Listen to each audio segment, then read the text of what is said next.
Alors dans ce tutoriel, vous allez voir comment on va aller chercher une image dans Internet pour venir ensuite la mettre dans Scratch et l'utiliser comme lutin.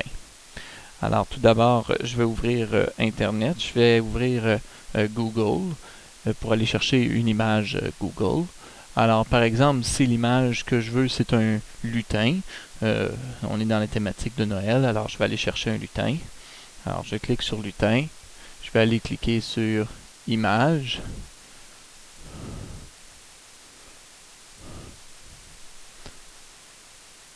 Alors j'ai des images de lutins qui sont là.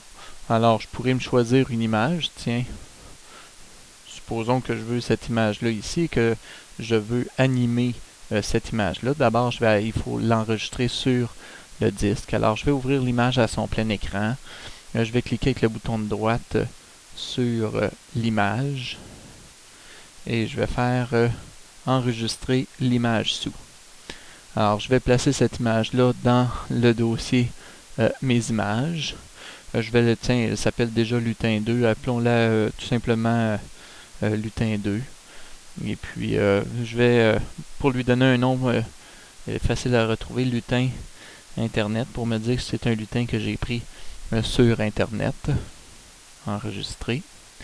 Et j'ai plus besoin maintenant de Google, je vais pouvoir fermer la fenêtre Google et venir dans Scratch. Maintenant, je veux intégrer mon lutin dans Scratch. Alors, je veux que ce soit un nouveau lutin. Alors, vous voyez, j'ai trois possibilités de faire un nouveau lutin. Je peux dessiner un nouveau lutin. Je peux choisir un nouveau lutin à partir d'un fichier. Alors, c'est maintenant un fichier. Ce que je vais faire, c'est que je vais l'ouvrir. C'est un fichier qui se trouve dans mes images. Alors, je vais aller sur l'ordinateur. Je vais aller dans mon F. Alors, il faut aller retrouver notre image à l'endroit où on l'a mis. Alors, il est dans mes documents.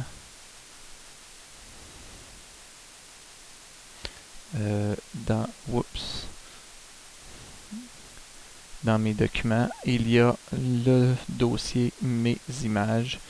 Et on devrait avoir à ce moment-là, alors là, j'ai plusieurs images qui sont ici. Alors, le lutin en question, il se trouve ici, lutin Internet. Je le sélectionne, je fais OK. Alors, mon lutin qui est là, d'abord, il est gros. Ce que je peux faire, c'est que je peux le prendre tout simplement et aller dans ses costumes pour pouvoir le modifier. Alors, je pourrais modifier sa taille. Je vais aller faire éditer.